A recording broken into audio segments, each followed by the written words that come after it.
Mhm.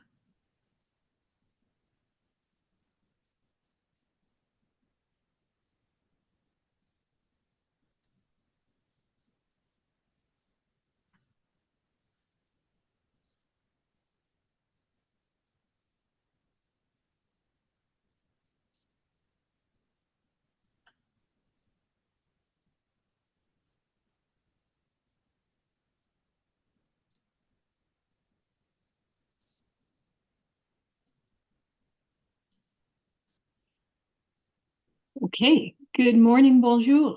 Welcome to this CRIN webinar. Today, we're very happy to be hosting a team of regulatory experts from the Alberta Energy Regulator to give us guidance on navigating regulatory approvals for innovation projects.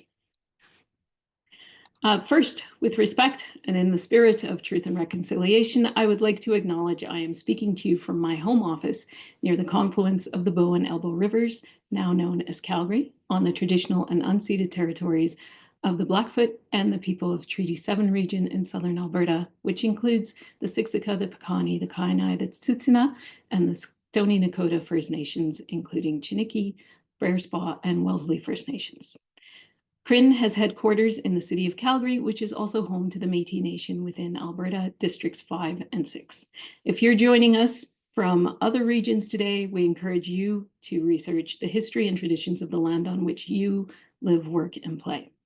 I'm Sally Daoud, Clean Tech Advisor at CRIN, and I'm going to start by giving a brief overview of CRIN for those of you who are new to us.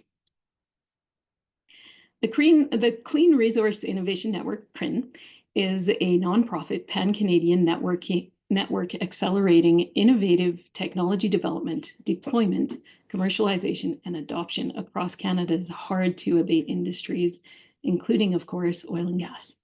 We do not replicate or compete with existing services, but rather focus on building awareness and collaboration across the clean tech ecosystem. Our board, steering, and advisory committees are made up of members from industry, and you see some of them on this slide. And of course, across our 7 technology themes and 5 sector groups. CRIN's membership convenes the expertise of researchers, innovators, adopters, policymakers, and funders in technology areas representing industry's environmental and economic challenges for a more collaborative and globally competitive resource sector with improved environmental performance. Canadian solutions benefit Canada's energy innovation ecosystem and have a global impact on environmental stewardship. I am, of course, barred from quantifying environmental benefits, but I can share some CRIN impact metrics with you. At a glance, CRIN's membership across Canada and internationally is over 4,300 members strong. We offer support tools and events free of charge or at cost when necessary to convene the expertise and resources our clean tech ecosystem needs. While we have a small operations team, we are a largely volunteer-based and run organization. We have and are funding 68, or actually it's 67 projects, 42 of which are late-stage technologies working towards commercialization and adoption, and 26 of which are early-stage research studies and framework development projects in collaboration with 10 research institutes across 5 provinces. As a result of this work, we estimate significant job creation, and we've been able to attract industry investment at $3.50 for every federal dollar invested. Needless to say, if you have not yet joined the network, join today. It's quick, it's easy, it's free, and you can be part of the solution. So before we proceed, a couple housekeeping items before I hand off to the proverbial mic, to the AER. Please use the chat function to share thoughts and submit questions, which we will address at the end. If you have any questions someone else has asked, if you have a question that someone else has asked, I understand you'll be able to upvote it. Please keep your mics muted and your cameras off unless you are speaking. And having said that, we love hearing from our network. If you have any questions on webinars or suggestions on topics, please email us info@crincanada.com. And last but not least, we're looking to provide content that is valuable to our network. So we both welcome and need your feedback. So at the end of this event, there will be a single survey question. Please respond with your thoughts.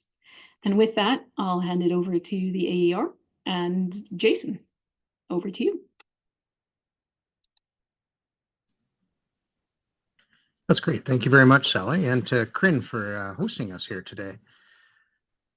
We'll wait for the new slides to come up.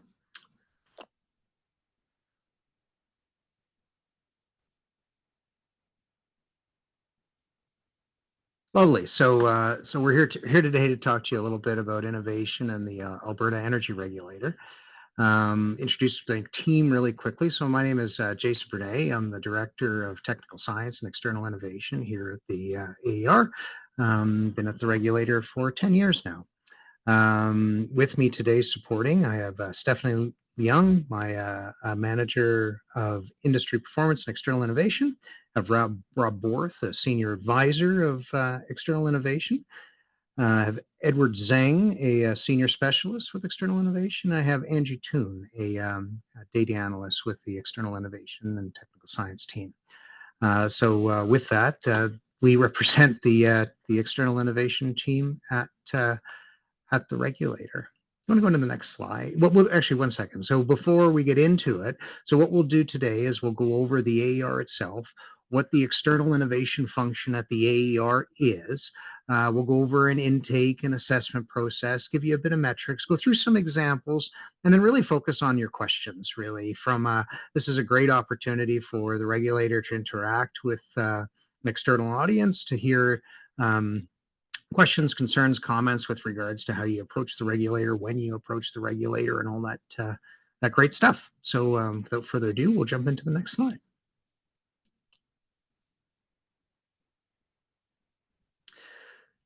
So the Alberta Energy Regulator. So we are the Alberta Energy Regulator, which was formed back in 2014, really the amalgamation of three different agencies in order to provide a one-window approach for resource development within the province.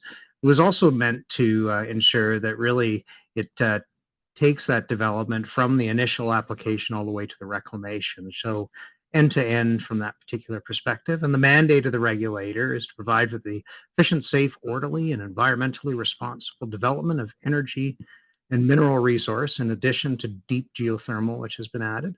In Alberta, through our regulatory activities, this includes allocating and conserving water resources, managing public lands, and protecting the environment while providing economic benefits for all Albertans. And this is important, really, because it drives essentially everything that we do, really, from an innovation perspective. It really drives our day-to-day activities and the application process and how we kind of view things. So just kind of bear that in mind as we go through this process. Next slide, please. What is innovation? So the innovation journey is really interesting here at the regulator. Over the course of the last 8 years, it's taken on different sort of flavors and sizes and shapes. But really what we see as innovations are both the new ideas, method, techniques, and processes, to novel ways of doing things that are different than what they may have been in the past. Also, stepped improvements over kind of current products and technologies, as well as environmental outcomes. And really, what we're trying to do here from a regulatory perspective is sort of create that value for industry in all Albertans. You know, if you go back to when the innovation team was created, what we heard from stakeholders was that there was no way to approach the regulator to essentially ask it a question. If you weren't an operator or filing an application, really, there was no method in order to seek clarification or gain additional information on regulatory process. And that's essentially why the innovation team is here at the regulator. It provides that outlet to, let's say, innovators who may or may not have industry partners presently in their development process, depending on their technical readiness level. And really, we're here to provide regulatory certainty or to try to sort through a regulatory path for the product or service that you're willing to offer. And we'll get into some more examples and when we get into kind of what we do and versus what we don't do, but essentially that is innovation. Next slide, please. Similar to Corinne, we have a lot of innovators and other stakeholders within our group. So who do we support? Kind of as indicated, there's industry operators and groups, whether that be industry groups or others. We do support independent sort of innovators, vendors, manufacturers, consultants. We also work with government agencies and ministries. A lot of the gray within the new technology space does overlap between different agencies as well as both government and other regulators. So we help to sort of fill that void. We interact with nonprofit organization, Alberta Innovates, academia, whether that be university and research centers, and as I kind of indicated previously, individual innovators. I'm going to spend a few minutes here on what the team can or does. Really, we kind of provide three main types of service here at the regulator, and you know the input method is kind of overly simplified. Really, it's through a intake form on our website. But really, what we can help you with is clarifying relevant rules and regulations that may pertain to your innovation. Meaning, are there certain things that you may or may not have considered?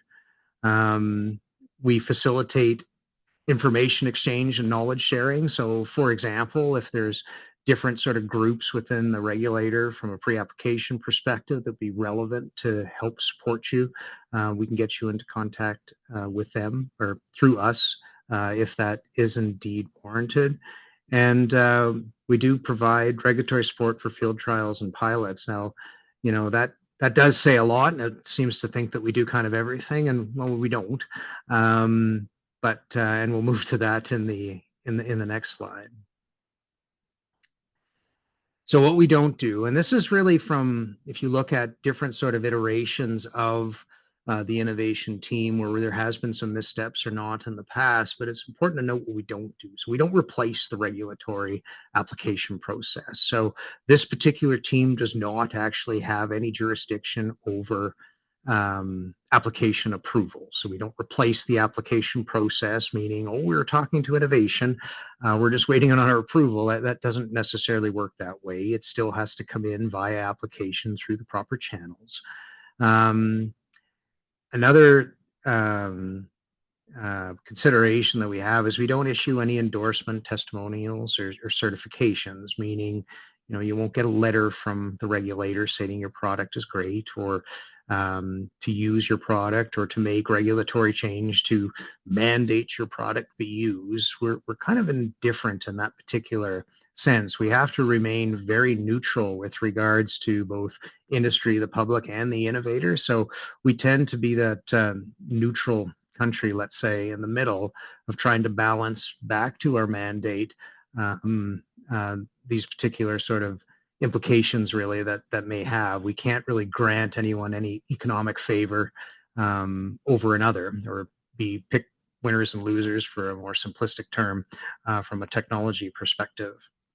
The market's going to bear that. We also can't help innovators find customers. Really, we're not going to connect you with different customers. We don't provide any funding or anything in that particular regard. What we do provide is that regulatory path in order to ensure that your product will actually give you regulatory certainty and get through the application process. One big aspect of consideration that you have to have with us is we are a public entity. And because of that, we are subject to FOIP, or Freedom of Information and Protection of Privacy Act. And that means essentially everything you tell us is essentially could be public information if asked for. So that is something that you have to bear in mind to some extent when working with us. And we're just kind of putting that sort of caveat in.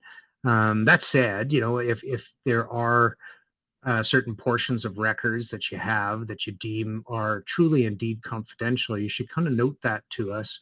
and again, what harm could be caused to you based on their disclosure. And we'll work with our legal team and just figure out exactly what we can or cannot do for you. But that is a consideration you have to remember when working with us, is we are kind of bound by FOIP and all these sort of considerations that it has. Next slide. Innovation intake and assessment. So it's kind of a preamble to get to this, kind of how it works with us.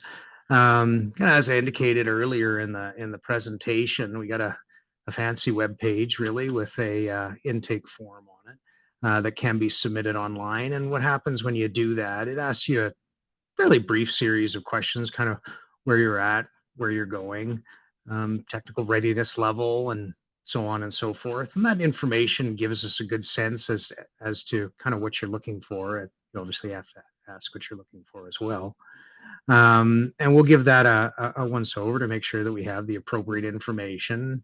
If what you're asking actually does indeed fall under the AR's jurisdiction, and try to ascertain if there is actually an existing regulatory pathway. Just because something is novel and new doesn't necessarily mean that you need to go back and rewrite um, regulation in order to support it.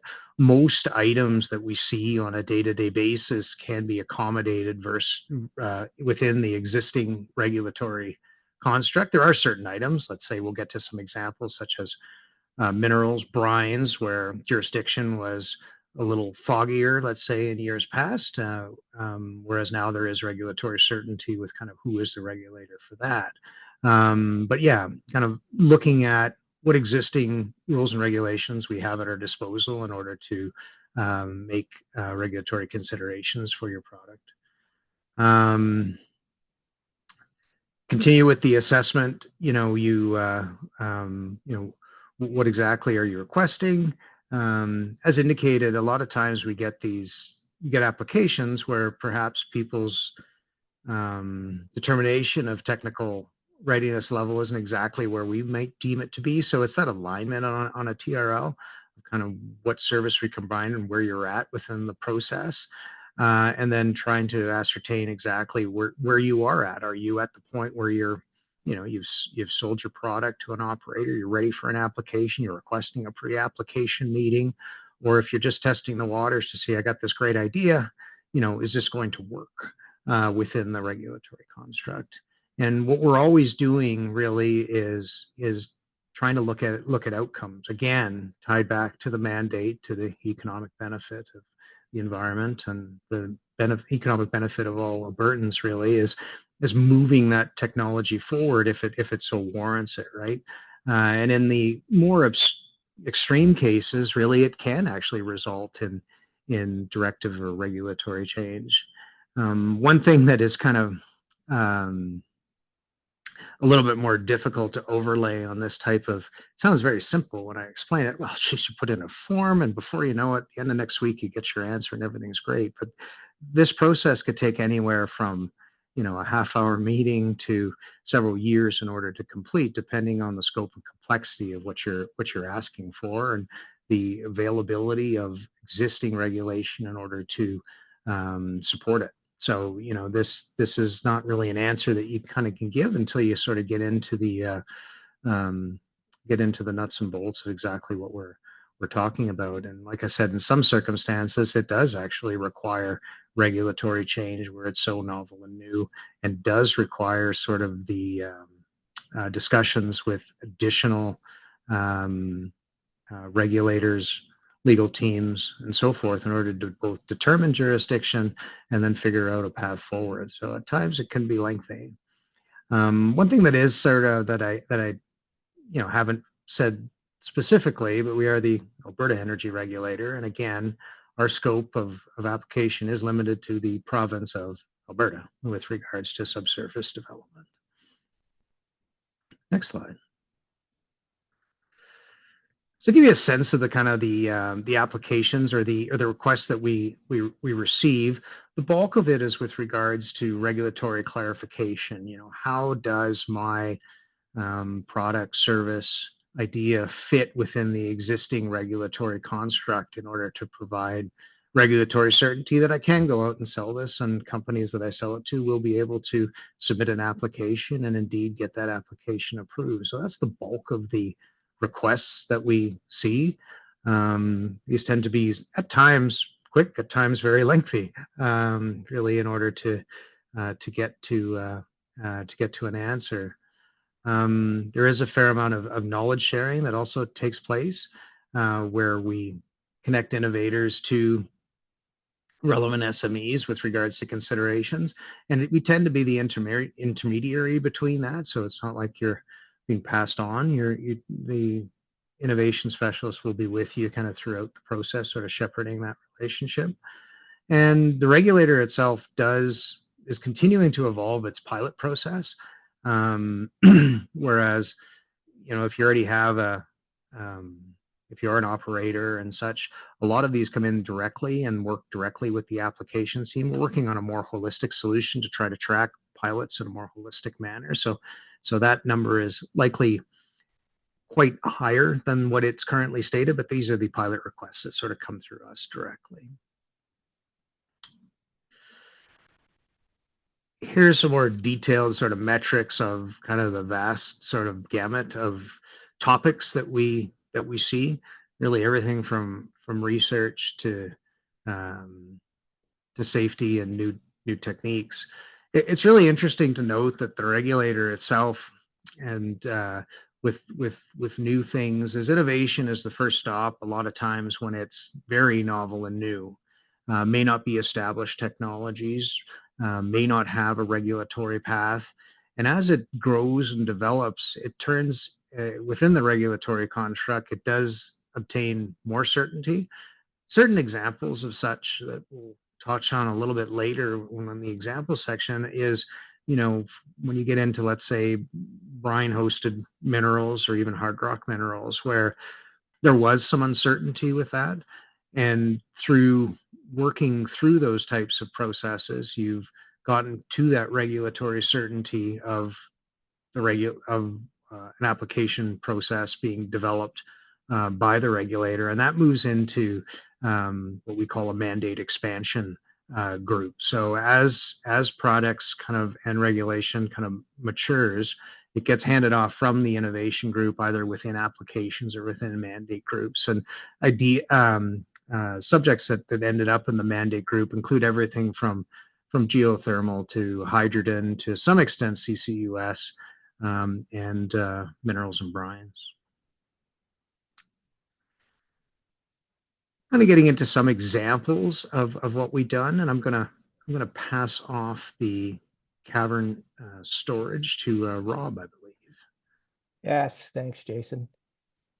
So we talked about confidentiality a little bit already, but quite honestly, the biggest hang up for some innovators is that they're quite concerned that they'll lose that confidential status of their product or technology when they come and talk to the AER. So I guess I want to give you a bit of reassurance that quite often we're able to work with the innovator through that. This particular example, we had a company that needed to ensure confidentiality on a hydrogen salt cavern storage project. They felt they could not proceed without that. They had to have conf on this project.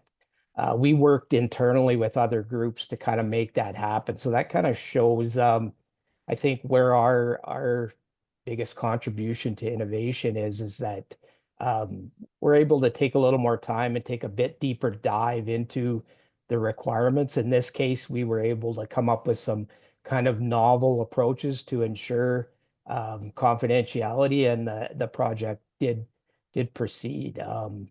Many of our AER requirements are outcome based, and I think meeting the intent of the regulation, we don't always consider that internally in the AER, and that's a bit of a service we also can provide is taking that deeper dive to ensure that if somebody is meeting the intent of what the requirements say, we're kind of able to back that and bring the right people together to show them that kind of prior to application coming in.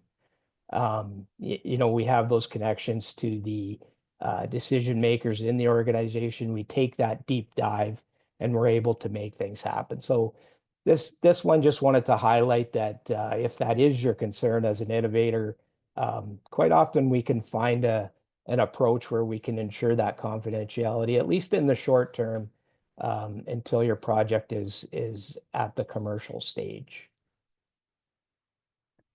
Next slide. We talked a bit about lithium already. Just kind of wanted to go through the whole example. I think it kind of shows how things work internally at the AER. Lithium, it's found in deep formation waters, primarily the Leduc Formation in northwestern and central Alberta. So that's oil and gas producing reservoirs typically. There's a company in Alberta that came to us back in, I think it was about 21, and they had come up with a direct lithium extraction technology that they were wanting to try eventually in a pilot. They wanted to grow this project to commercial, which they're kind of right in the that's happening as we speak. They came to us kind of wanting to utilize the oil and gas conservation rules. Right off the hop, we felt this could probably go that way. Government kind of decided they wanted a new way to deal with this. So the Mineral Resource Development Act was proclaimed in 2022. And I think the main reason for that was basically the regulatory certainty. So this company kind of knew what they were facing as far as those requirements right off the hop. They also wanted to put in place a well-defined royalty and tax regime, so there was that kind of financial, security also for the company. I think Jason talked a bit about how that would work here. When this came in, like I said, we felt this could go through OGCA, but in just over about a year and 4 months, we were able to kind of put all this together and make this happen. So that's a pretty quick example of a company coming in with new technology, which was lithium extraction. We wrote a directive. The MRDA Directive 90 is the lithium directive. And it was all released in about a year and 4 months. So as far as the project goes, I think right now the company has proven at about 1/1000th scale that their technology works. So what they're doing is produced water is coming out of a well, comes into their facility.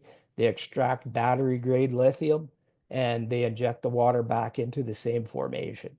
So kind of a great project when you think of all the existing infrastructure. Many producers produce water is a waste product. Now, this company's turning that waste product into hopefully battery grade lithium at a commercial level. Yeah. Next slide. SMRs are small modular reactors. I think when you think of Alberta, you don't really think of nuclear power, but this is being looked at by the government. Currently, New Brunswick and Saskatchewan and Ontario, I think, are kind of the leaders in this area. We've joined an MOU in Alberta, to be part of that process. The Canadian Nuclear Safety Commission is kind of the regulator of choice. They regulate all current nuclear reactors for power in Canada. These reactors, they're typically 300 megawatts or lower. That picture doesn't really do justice to what a SMR actually is. I think, I've heard people say, oh, it's like there's a reactor in a suitcase and we can power a city with it. No, that's not the case. This has a fairly large footprint. And where we became involved was, what if one of the oil sands mines decided to build a SMR to power all the mines in Fort McMurray? So I think our our piece of this would be kind of that siting, things like that, if that were to ever happen. We are currently working with AUC, the DOE in Alberta, and just looking at potentially how we could regulate these things on the landscape in Alberta. So, just kind of threw that in there kind of out of curiosity. It is something the innovation team is working on.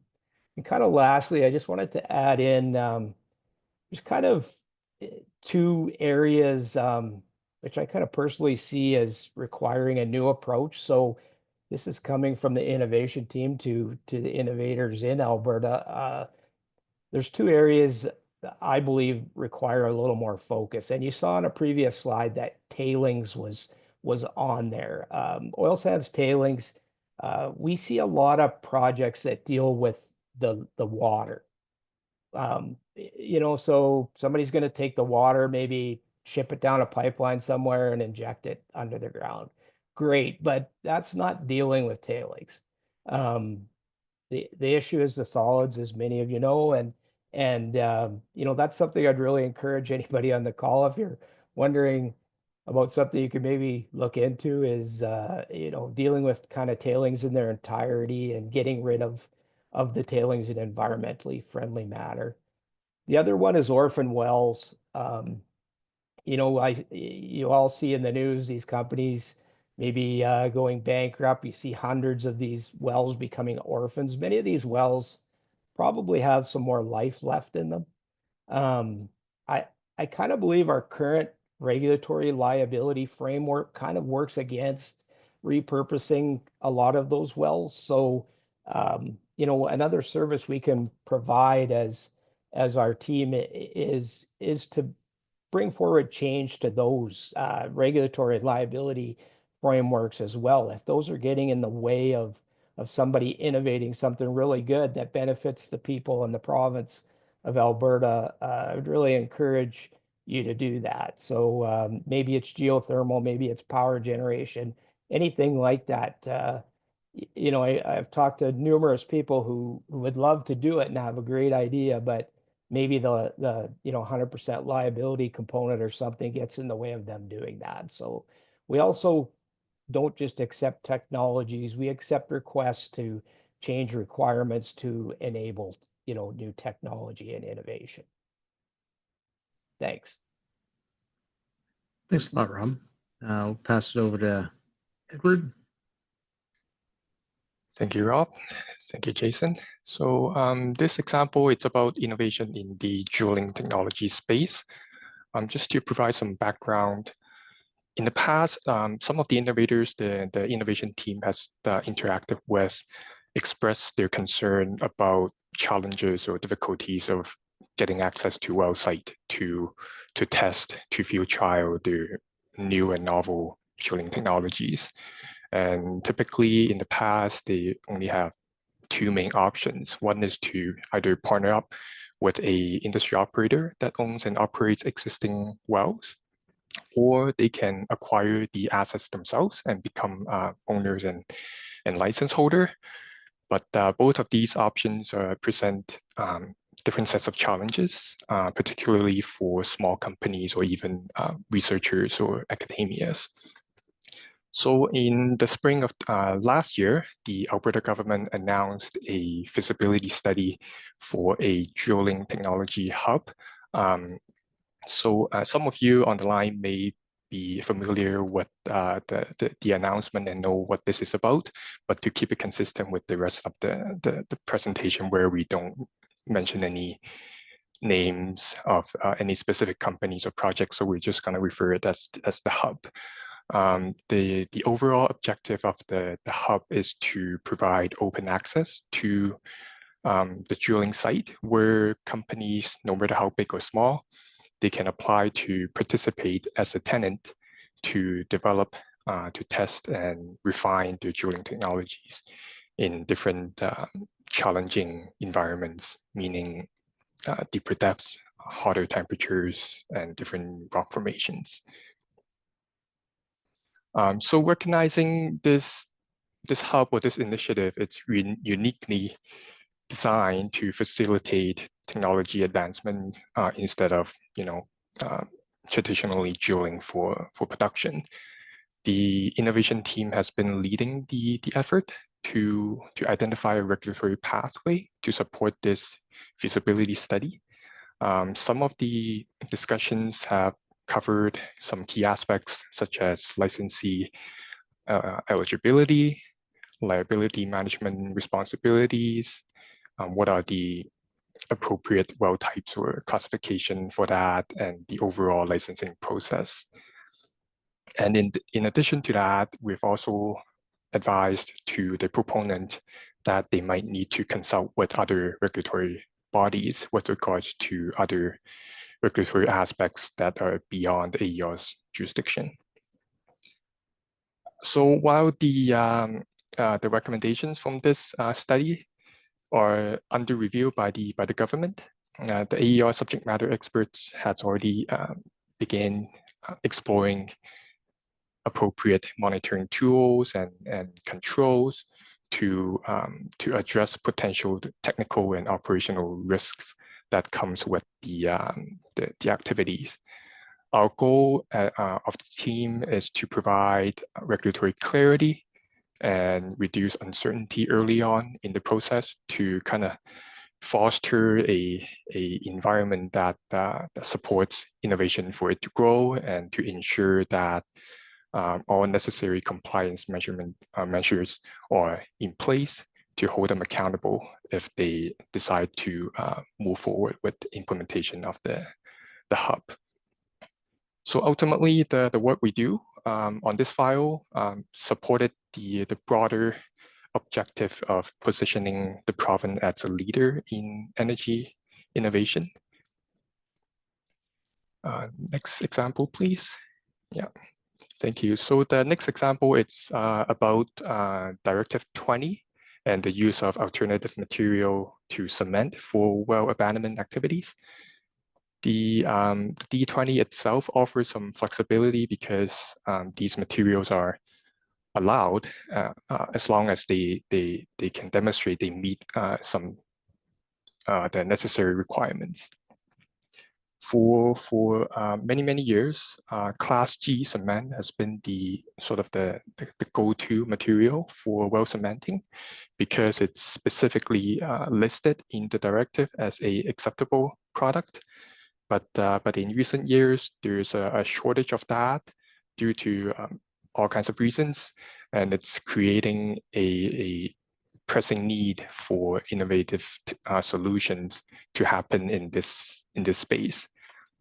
And in response to that, operators and even innovators have been exploring different alternative materials. Some examples are resins or sealants to hopefully replace or at least supplement the use of these cements or other traditional cements for well abandonment activities. And under Section 2.1 of the D20, the use of these alternative materials requires non-routine application and approval from the AER's well operations team, the well ops team. That's where the innovation team comes in. So while the well ops team handles the formal non-routine applications from our licensee, the operators, the innovation team works to address inquiries from innovators, and we work to provide guidance to them.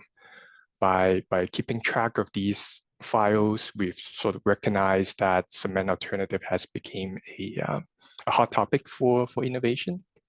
And we're collaborating closely with the well ops team to improve how non-routine inquiries and applications are triaged and processed, trying to find some efficiencies and synergy there. We're also working to update the D20 requirements itself and to make it overall less prescriptive and more outcome-based. This will hopefully create rooms for innovation to grow. And in addition to that, we are also focused on providing clarity or transparency around sort of a list of criteria we need to assess in order to evaluate the materials effectiveness and to demonstrate that they meet the desired outcomes. And lastly, the innovation team is supporting the WellOps team to develop a process to sort of transition successful non-routine products into routine use. And this is still work in progress, so I'm not going to go into too much details. And so what this process does is to ensure that any alternative material used in well abandonment activity that's thoroughly tested and it's proven safe and effective under various different conditions, backed by supporting data and evidence. The innovation team plays a significant role in this work or this initiative. We'll continue to track these files and make sure that the work to update D20 adapts to align with the latest and greatest industry standards and best practices. That's it for me. Thank you. Thank you very much, Edward. So I know there's a lot of information in about a half an hour or so, but really what we try to do is give a brief overview of, first of all, the function of external innovation at the Alberta Energy Regulator, in addition to basically why we are here, the function that we perform, what we do, what we don't do, and a couple examples of such. So I think that now would be a great time for those that on the call that have questions to kind of plop them into the chat, and we can kind of figure out exactly if there's any other information that you'd like to have from us. So please go ahead. I'll pass it over to Stephanie, our moderator. All right, we got our first question here from Lois. So thank you very much for your question. Rob, this one is for you. You talked about oil sands tailings, and while I understand the solid separation requirement, how do I learn more about the water component of the tailings? Specifically, what can be done with the water after separation from the solids? Yeah, I think first off, the oil sands operators currently are doing a really good job of water recycle. Many of them are above 80% in that aspect. So again, I can't stress enough, it's the holistic look at tailings. It's not just the water. We've had some innovation requests come in for RO treatment and release back into the river in around Fort McMurray. All kinds of novel approaches. So it's kind of funny how everybody goes to the water, and I think the water has had enough work done on it, and like I said, the reuse is very good. So the operators are doing an excellent job of water reuse. So hopefully that does answer your question. But like I said, we've had one innovation came in to actually dispose of it deep well. We'd love to see it returned, to the system it came from. It was fresh water to begin with. If it could be fresh water when it leaves, that's probably the metric. Thanks for that, Rob. Brian has a comment here. Maybe I'll pass this to Jason. Is 49 innovation requests for 2024 an average number? So as our sort of message gets out there with regards to how to access us, with regards to the website and so forth, I would say it's growing year over year. We don't have an infinite amount of resources in order to support, so it's kind of ensuring that we had, after the large reorganization back in 2020, ensuring that we had the appropriate staff in place, mechanisms in order to support, process to support, and then essentially a soft launch with the web page last year, and then more of a formal sort of communication plan, such as this particular forum today. So I would say that it's kind of 49 and growing. The 49 are the more tangible opportunities that turn into more work than as opposed to a simple email back and forth. So in short, I would say that that was typical for 2024, but is increasing dramatically year over year. Next question here from Jeff. I'll open up to the team, whoever wants to answer it. Have there been any successful projects where oil and gas wells have been transformed into useful geothermal energy products? That's kind of a tough one on how you define successful, I guess, because there's been projects. I guess I'm aware of a few of them that are still in operation, so I would deem them to be successful. I think the difficulty is kind of what I alluded to earlier, is kind of the current requirements are stopping much of this from occurring. Brian has a question here. Where is the link to innovation on the website?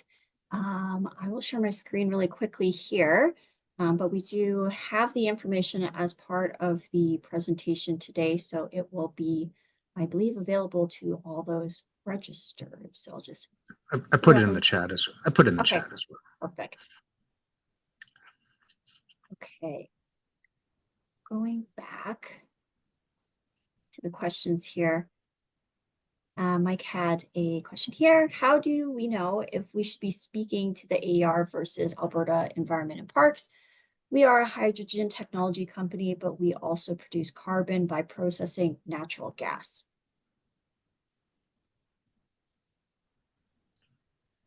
Edward, do you want to take that? Sure, I can jump in.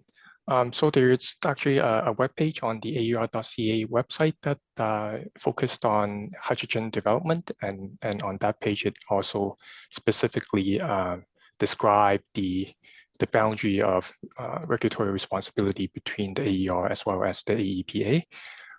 So I'll give a quick overview of that. So if it's a standalone facility that doesn't connect with any site or facility that the AER regulates, for example, a chemical plant, that will fall under the AEPA's jurisdiction. If it has any connections with any AER regulated sites, then the AER will have a role to play in the regulatory process. I would also like to mention that if the transportation of the product or the hydrogen from one place to another, it's through pipeline and it operates at over 700 kPa, then that also falls under the AER's jurisdiction under the Pipelines Act. Anything to add there, Rob? No, I think that's good. Yeah. And we can always share that link to that webpage as well. We will, for sure.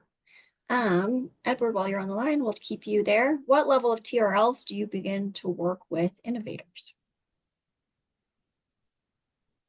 We don't discriminate. We work with all levels of TRLs. Doesn't matter how ready or how mature your technology is. We can find a way to support you, like Jason mentioned in the stakeholders and innovators we dealt with. That includes individual innovators. Even if you're coming up with an idea in your basement, great. If you have legitimate questions about regulatory clarification, anything like that, feel free to reach out to us. We'll provide support as we can.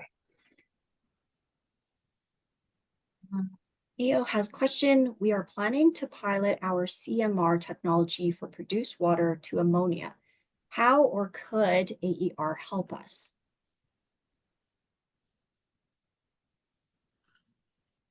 I think similarly to maybe some of the other questions here, happy to learn more about what your technology does.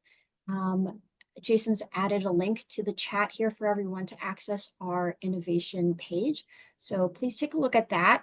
And if you have further questions, complete the innovation form. Our EI team will be in touch with you about your specific projects. I'm going to move on to Mark here. Ooh, a little bit wordy. We will be implementing a phosphoric acid fuel cell, PAFC, for a high-density residential project in downtown Calgary. This fuel cell is part of a microgrid project. To our knowledge, this is the first fuel cell project in an urban setting in Alberta. We need to know what regulations we need to address. Is this something that the innovation team can help guide us? I would say no, that's not something just off the cuff we would regulate, being that it's not hydrocarbon or mineral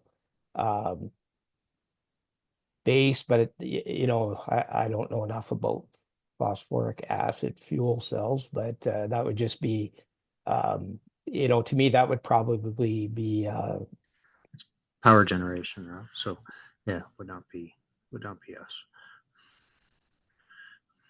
Thanks for that. Kelvin, what are your major concerns regulating hydrogen energy? corrosion in pipelines.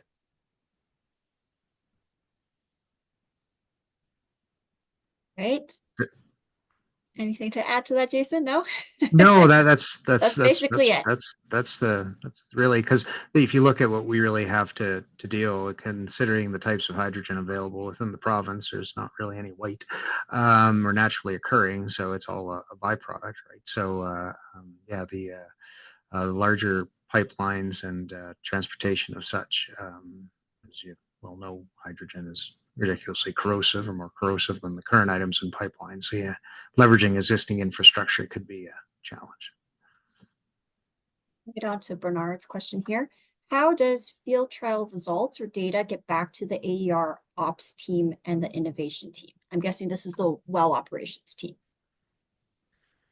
Generally, it's a condition of the application, from what I understand, and it has to be submitted in order to support throughout the process. So it's not kind of a nice to have, but if that particular information is required as part of the application, then it must be submitted by the trial. If that is for an application based, if it's required as part of an application to prove that it's been already done, it would be submitted with the application when it came in. Yeah, and just to build on that, if it's outside of a formal application submitted by a licensee, the innovation team do have the capacity to work with the innovator to convey that message to the well ops team there. Might get Debbie to maybe come off mute here. I'm not quite sure what your question is here. So geothermal question, Futura is utilizing the heat from oil wells to prove the geothermal capabilities. If you read down, it was just a comment. Oh, okay. It was just a comment. Great. Thank you so much. I'm cheating. I'm reading ahead.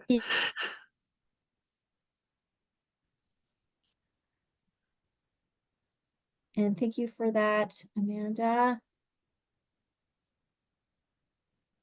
Okay, Bob's got a question here. Would AER be the good place for the SAGD steam saving technology?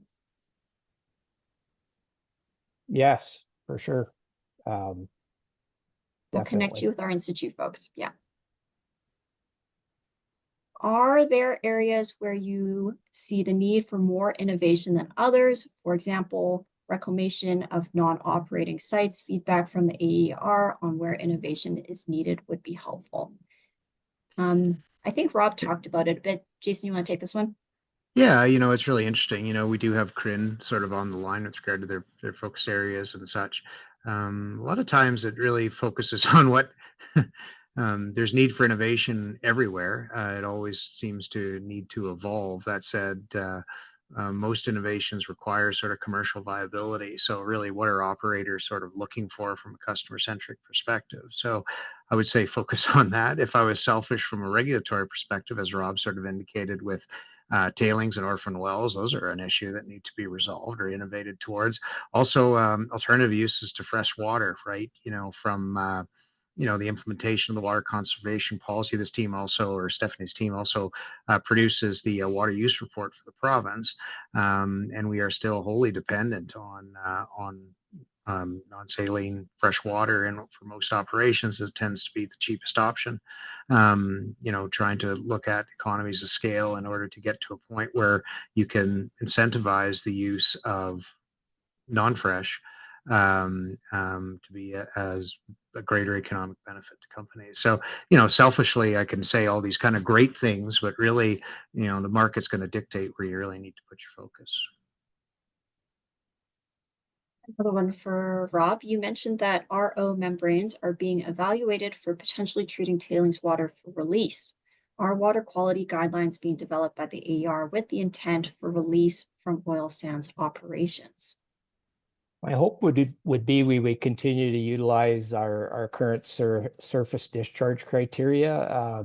If you look at Directive 58, it probably summarizes that criteria the best, Simon. So that would be the criteria is there. I don't believe we would need to reinvent the wheel on that. We already have excellent surface discharge criteria laid out very plainly, and Directive 58 is the best place to find that. A long one here, but basically talking about disrupting the norm, maybe what technologies are currently being used, and fear of pushback. Any recommendations? I guess I think feel free to reach out to the innovation team. We'd love to hear more. Yeah, And any issues, I guess, that you're seeing with the current policy that is a barrier. We'd like to understand that a bit more. Jason, you want to add to that? Yeah, Damaris, it's kind of a sensitive topic, and really comes back to that neutral party that we are. Really, we're not there to take out a barrier for disruption or others. We're there to ensure that should that technology wish to be adopted, that there's a regulatory certainty for it to be used. So, that's kind of where we're at, is trying to sort of be that balance within the middle and not being a bottleneck. And Robert here says there's small stuffing box containment manufacturer in Calgary, with improvements on the operator's work and significant environmental advantages, having difficulty getting in touch with AER and understanding helpful regulations, which ones they should be addressed. So again, that link is available on the AER's website, so feel free to contact us. Happy to learn more again about your product there. Bob says, can we get the slides? I believe that is a Corinne question, but we are And ready and willing. has been answered. They Oh, will be perfect. posted to the Thank CRIM you website. very much. Is AER involved in regulating PFAS after soil washing in deep well disposal? That is beyond my knowledge, Rob. I'll have to pass this to you. I'm not sure what PFAS stands for, but definitely we regulate deep well disposal. Yeah. Did you want to come off mute? Nope. Okay. Well, I would say that anything pertaining to deep well disposal would be us. Yes. There's a comment below, poly substances. Yeah, unaware. So, similarly, if there's a specific question, by all means, send it in. We'll be happy to take a look at it for you. question here from Colin. Has there been an example of air emission software applications? This one might be you, Jason. It might be me and my my memory bank with regards to that. There, through the innovation team, not directly through an application process, yes, there have been. To which the details I am not recalling at this point in time. That said, if you have specifics that you'd like some information on, by all means, send in a request. I'll be happy to get back to you.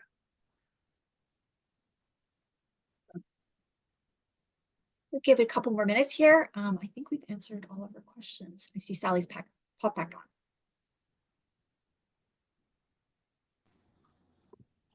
Yeah, I just want to reiterate that as we pointed out, this webinar is recorded.